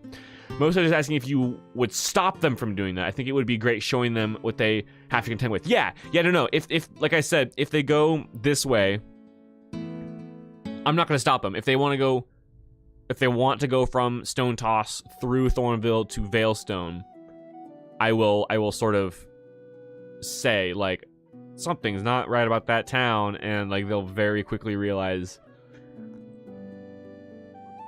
that bad thing is there. And they could maybe wiggle their way up north around it, but then they're gonna get very close to Evil Tower. Basically, I'm not gonna say no, you can't go through, but I'm gonna say with strong clues, it might be a very bad idea. And and you guys know that it's very scary. So if they do decide to go this way, I will probably drive them back and say, in more words than this, you're not high enough level to go through this area. Which, since we've got Kirsten, who's a great player, and 3 newer players, they'll probably take to that and be like, okay, I can see what we're putting down here. Ayo, why is there a purple dick in the middle? Tired boy, you weren't here for this one, but that's Netherndaz's evil tower. It's not a dick, it's an evil tower. Obviously. And at the end of the campaign, it's going to shoot evil fluid. It's a joke. It's not actually shaped like that way in the game. It's just a leftover joke from before. Don't think about it too much. No, you know I had to do it to him. People just stare at them and you have like a very public gallows. Yeah, they're gonna like walk in, and there's gonna be like posters of Netherndaz, like, he's watching, like, I'm watching you, like, posters, you know? And, like, all hail Netherndaz written on every fucking building. And then they're gonna walk in, and it's gonna be like, here we have a traitor against Netherndaz who tried to rebel. And there's gonna be, like, evil guards and evil soldiers everywhere. And the party's gonna be like, nope, we have to go away now. It's gonna be something like that. They might not even make it in. They might be stopped at the gate. Or like, you know, something. Point is, they're gonna be very, very aware that they should not be there yet, which is fine to do. You know, you might consider it railroading to say like, oh no, you're not supposed to be there yet, but like, it's fine to direct your players a little bit. They have the free choice of trying to go that way. I'm not going to stop them from going in Thornville if they really, really want to. They might just die if they do, and then that's going to have to be the consequence. Or no, they probably won't die. I'll probably figure out how to get him out of there. But then it's on me to if they're like, no, we want to go in, then I'll be like, okay, fine. And then it's on me to make the adventure happen, regardless, you know. But you can absolutely always be like, the DM is highly suggesting that you don't do this for this kind of campaign, because it's very party centric, very kind of like linear story kind of thing. There's probably fan art of dads with a 12-pack of abs. Probably. It's true. Someone commissioned a stone. Oh, yeah. Absolutely. There's probably big stone. There's probably some big, a handsome Daz statue where it's like, oh, yeah, it looks like Daz. He's got his patchwork face in the statue, but like, he definitely looks a lot more handsome in this depiction than the real Daz. We've met the real Daz, guys. He doesn't look like that. That's... Yeah. There's probably statues of the elite generals as well.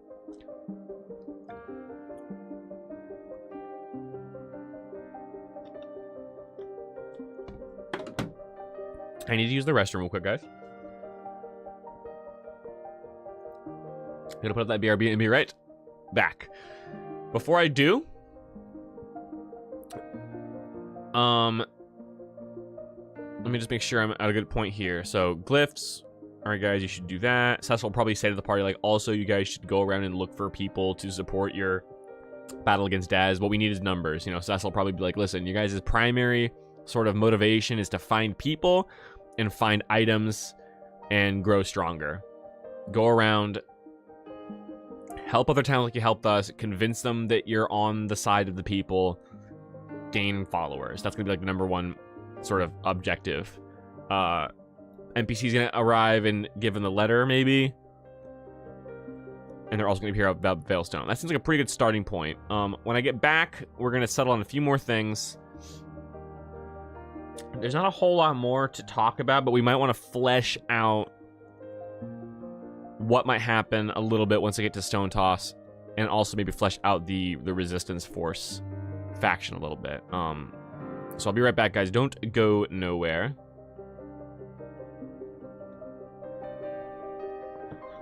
Get yourself a sandwich. You'll have to describe your sandwich to me. I'm a huge fan of sandwiches. Whoa. Be right back. Don't go nowhere. Ya boy. Got some more brainstorming to do with ya.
Hey guys.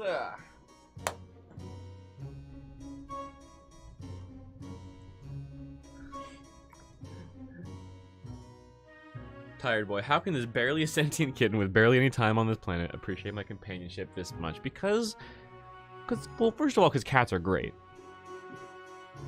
Cats are the best. Let's just be real. But second of all, Crate of Hate is right. That cat loves you, man. companionship. It was great.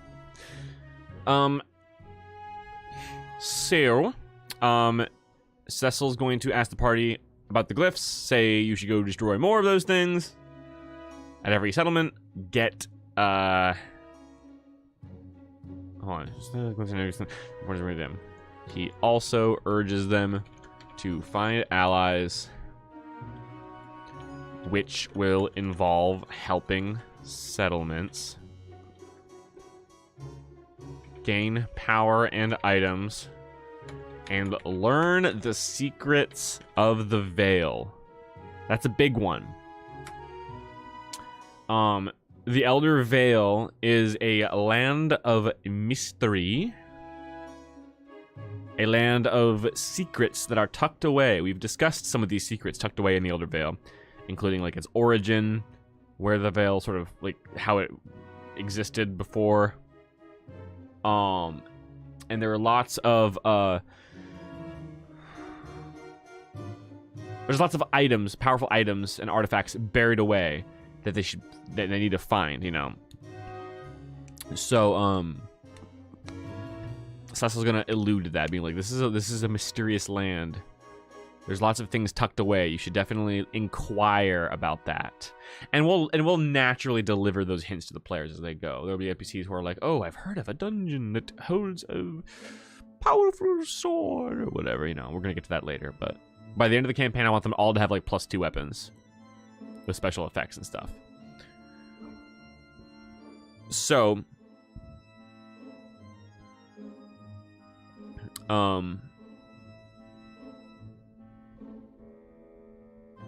that's what Cecil will tell them. An NPC will arrive. Gives them a letter of instruction that is delivered to Stone Toss. What should the letter say? And where should they be tasked specifically with delivering it in Stone Toss?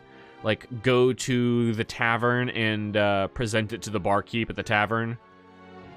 Kind of thing? If so, like, what would be the name of the tavern? The Drooling Donkey.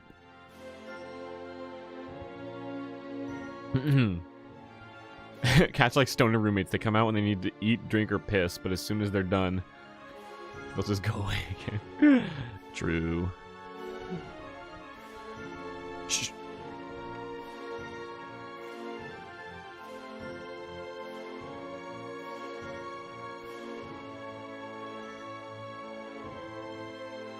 Yeah, give me 1 second. I gotta go check. I heard a suspicious noise. I think it's maybe one of. I think my cats might be fighting.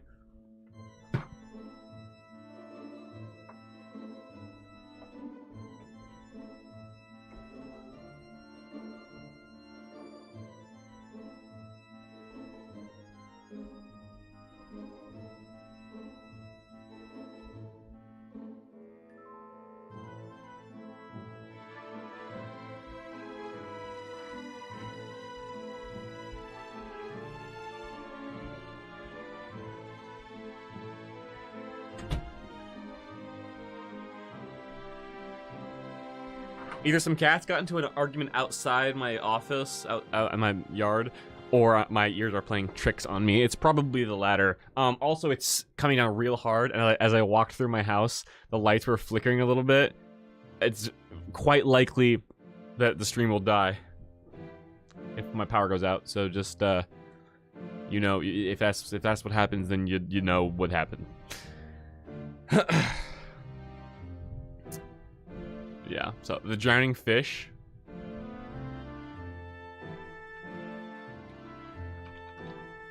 Not bad. Any other ideas? I like drowning fish. That's it's a fishing village, so it makes sense, obviously. But it's also like a good, like, you know, like salty spittoon, kind of like it's kind of like a grimy name. The drowning fish. It's not a very attractive name. The drowning fish, you know. The pissed dragon. The Boar Tavern. Well, this is gonna be in the town of Stone Toss, so not pig themed, like Hogwood. And plus, Hogwood's got Boar's End in, so we won't do another boar themed inn or tavern.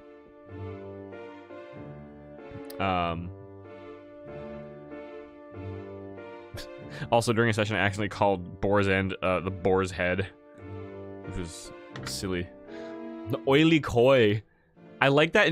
I like that in general. I like that name a lot. I don't think we'll do it here because that's doesn't fit the flavor as much. The Oily Koi. Well, maybe. I don't know. You like that one too, Stout? Should we call it Oily Koi? I can't even fucking say it. The Oily Koi. Or maybe there's a couple taverns and one of the drowning fish knows the Oily Koi. I can't even say that name. Oily Koi.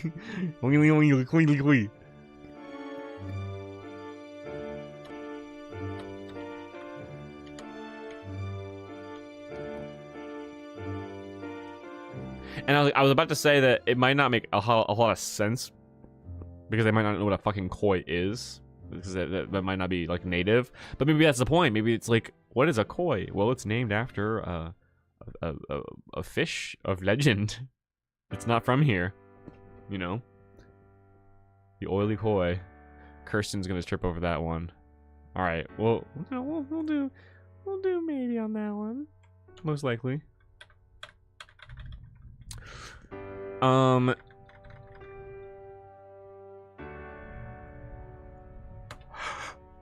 Oh man, my energy's leaving me. This stream won't go on for much longer.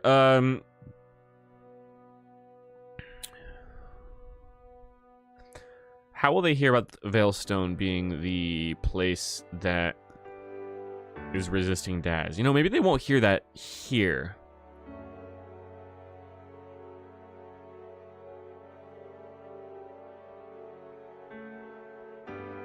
Or if they do, who would tell them? It'd be weird if some random person just came up and was like, hey, by the way, guys. You know, maybe Cecil could tell him, I guess. You know, I've heard rumors about how the town of Veilstone has been resisting Daz. They've got a militia trained up. Don't know how that's going, but you could inquire about that. Yeah. Yep. Might as well. I mean, that's what... Listen, Cecil, like, he's the quest giver NPC, so to speak. He's the brains. He's the one who knows what's going on and says, all right, here you go, guys. Here's the things to think about and what you should probably do.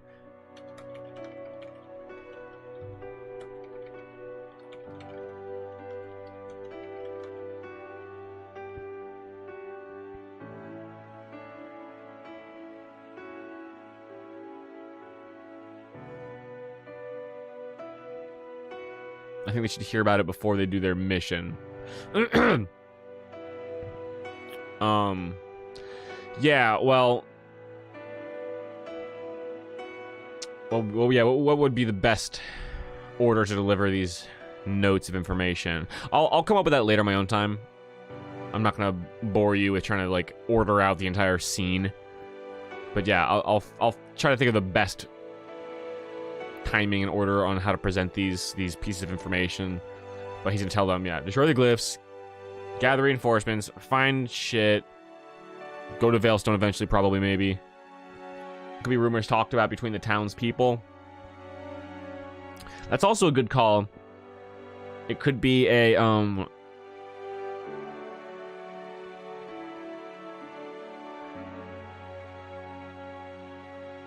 thing that they overhear people talking about. The thing though is that Hogwood is wrecked right now, so like people chatting it up in taverns is not happening a whole lot. So that would be a way that kind of on the surface sounds like an organic way of delivering information, but might not make the most sense in this I fucking can't talk about.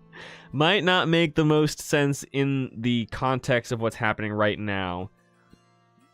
People are very upset and trying to rebuild after this tragedy.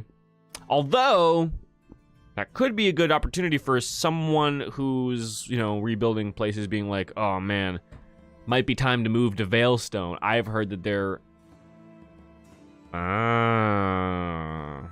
someone's house might have gotten wrecked.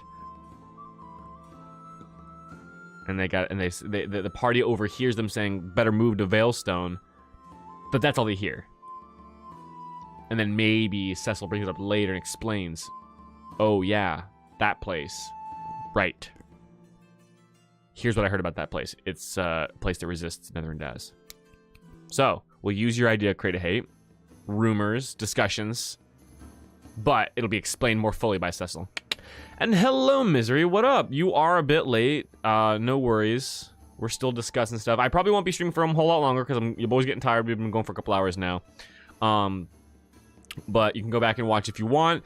Right now, we're sort of on the tail end of figuring out how we're going to send the party away from the town of Hogwood once the battle's over, and how we're going to basically just open up the next chapter of the campaign.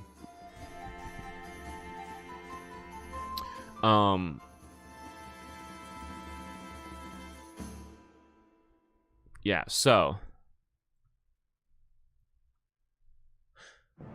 up here in the, actually, no, we'll put it down here. Party is helping to repair the town. Requested by Barkeep Joe, if necessary. They might just decide they want to help rebuild on their own. But if I need to, I'll have Barkeep Joe be like, "Hey guys, we can't ask you for much more, but if you're not if you ain't leaving now, could you maybe help fix some shit?" And they'll probably do it. And that's when they can overhear.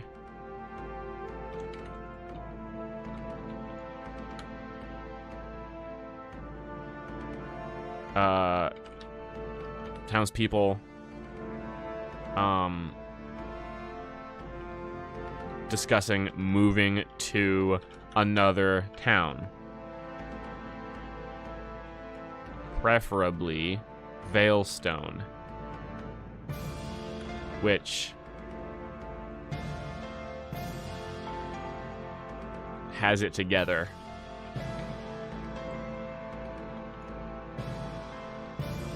And one guy's probably just like, yeah. That's definitely like yeah, I don't want to get attacked by Daz again. So that's probably the safest place. And if the party asks and says, "Hey, you, what are you talking about?" Then they might say like, "Oh yeah, they've got like a whole shit going on."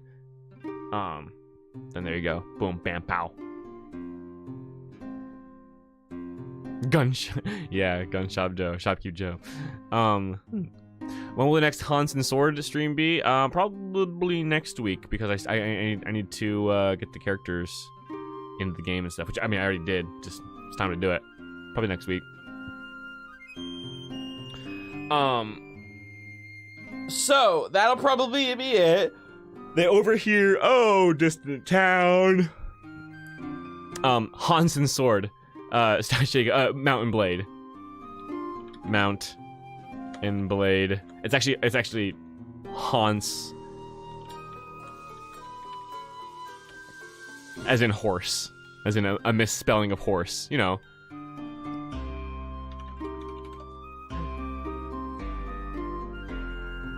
Hans. Hans and Sword. Mountain Blade. That's what we call Mountain Blade. Because mount, you know, horse, sword, blade, yeah. Hans, yes. A whole shit? Maybe a whole piss? Maybe a whole cum? Maybe. So, is there anything else you guys can think of that we need to settle on for this? I can script it out, write it out in my own notes. This is just, you know, you guys know this is sort of just the brainstorming document. Which you can find the link to this document in the description, by the way, if you want to glance through the whole thing and see what we've come up with in the past. You can view it there. I also have the NPC document linked down below and the NPC submission form to put your ideas into the campaign, potentially. But this is enough for me to go on and actually put it in you know, I can really get the substance typed down in my own time, in my own words. The next Elder Vale session will hopefully be on Monday. I haven't planned it yet, but hopefully the party will be available to meet on Monday, where we finish out the Battle of Hogwood. And then I'll be able to give this shit to them in the following session. Awesome. Was there anything else that I wanted to touch on? Because I had a few other ideas that I might have, was potentially gonna ask you guys. So they're gonna go down to Stone Toss, Fishing Town, Crafters, and then we'll settle on how to get them to Barleywell, unless they want to try go this way and get fucking cock blocked here because they don't want to go through there. What have been made so far, Medical Meme? Today's been we've been zeroing in on what the next step of the campaign is going to be. We've decided that the party is going to, like, how the next session is going to go, how the party is going to be rewarded for defending Hogwood. If you want to read this in more detail, you can click the link below to the campaign doc. And then what the hooks are going to be for the next leg of the adventure, which is going to be, first of all, the quest to go around and take out all the glyphs in all the towns. But second of all, to go to Stone Toss and meet with a shady barkeeper who will sort of enlist them through a series of trials, perhaps, into the, like, rebellion. Which, the rebellion is not much. But, yeah. When did they get handed the mysterious letter again? Oh, that's right. We need to figure out when that's going to be. I have it set as NPC arrives in Hogwood. It'll probably be a few days into them helping the town. They're probably going to be getting ready to head out. Or maybe not. Maybe it's just like during their repairs, someone arrives and was like, I heard about the shit that happened. Bring me to the people who fought. And then they get, they get it. So probably just like after a couple days, they just arrive and are approached, Isn't the rebellion all of Veilstone? Great question, Medical Meme. Veilstone. The thing about Veilstone, which will be sort of the primary conflict once they get there, is that they are oh gosh, sorry, my eye. I have something in my eyeball.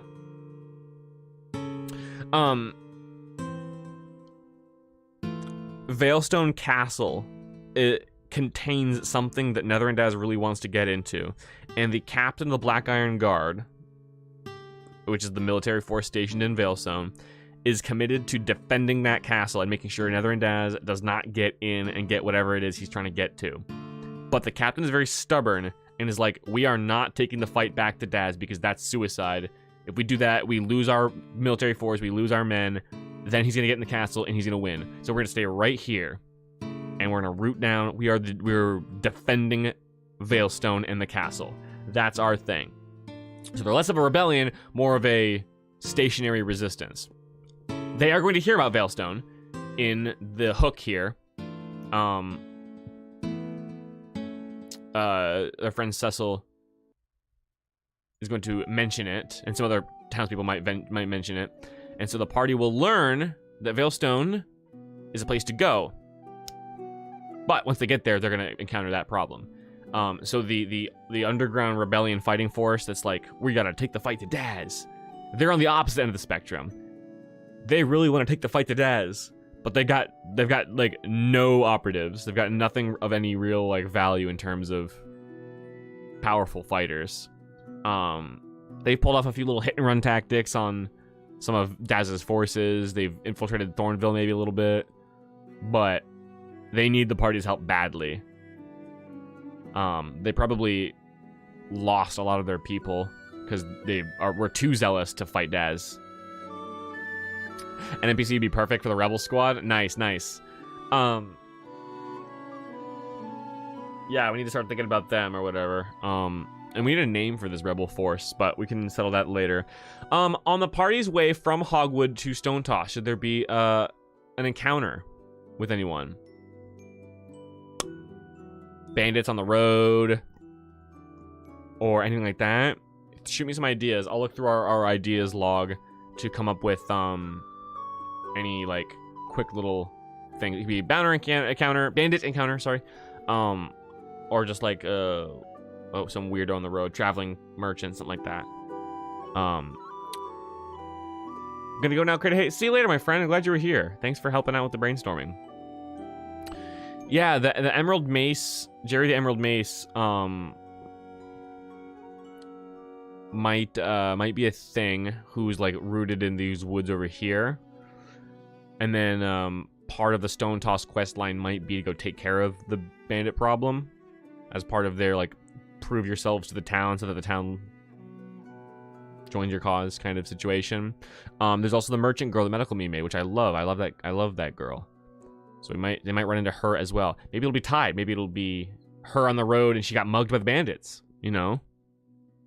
Maybe we'll mash some ideas together.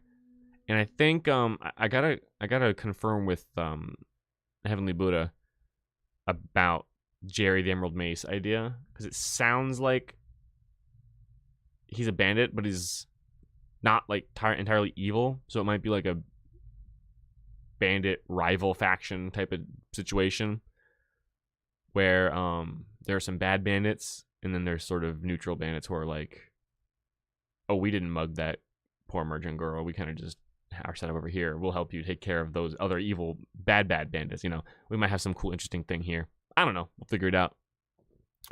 But yeah, we might whip out the merchant girl for sure.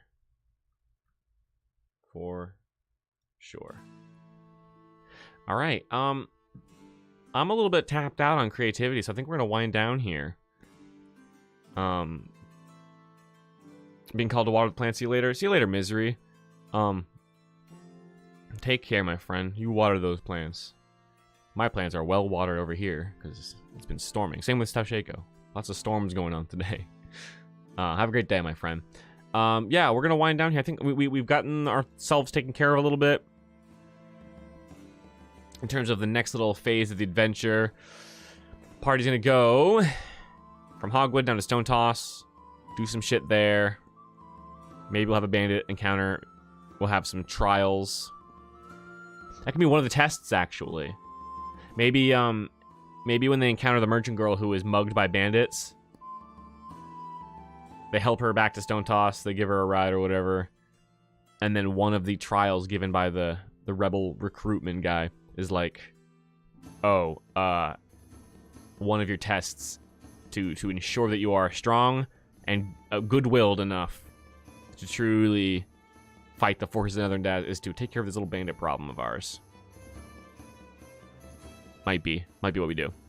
Yeah, that's epic. And then we'll get to Barleywell and the adventure will continue.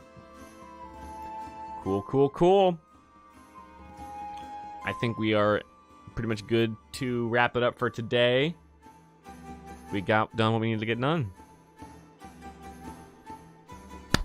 So, guys, thanks so much for joining me here today. Great stream. Thank you, Stasheko. It was great having you here. I'm so glad you were here. Great ideas today. Seems I have an NPC or two to make, says Medical Beam. Maybe. Perhaps. You know where to put them, my friend. And of course, we've got,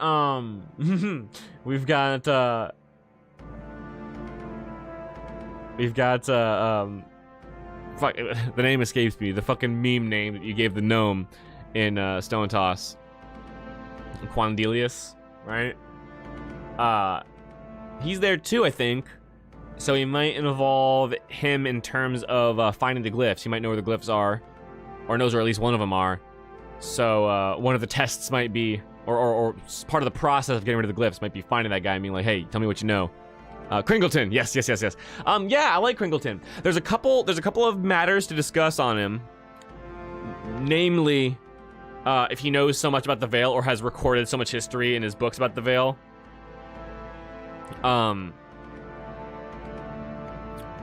What does he actually know, and how much will he actually tell the party? Because we can't reveal all of the secrets of the Vale to the party just yet. So we need to think about how we're gonna handle that information. But aside from that, I like the character. I'm down to use them to show. And yeah, Medical Meme, hey, no worries for being late. Bummer, but next time, hopefully. And you can always go back in the VOD to read and, be around next time kind of thing. He doesn't know the time difference. Oh, perfect. That could definitely be it. And it's the thing where it's like, oh, the generations, pass down the book. Well, you know, how far back does that go, kind of thing, you know. And then yeah, you're talking about the time dilation type shit, you know. Yeah, there's lots to think about. But thanks for guys for joining today. We'll get back to you on NPCs on the next one.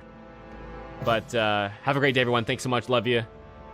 And we'll see you next week for more streams up on my gaming channel. So, peace out.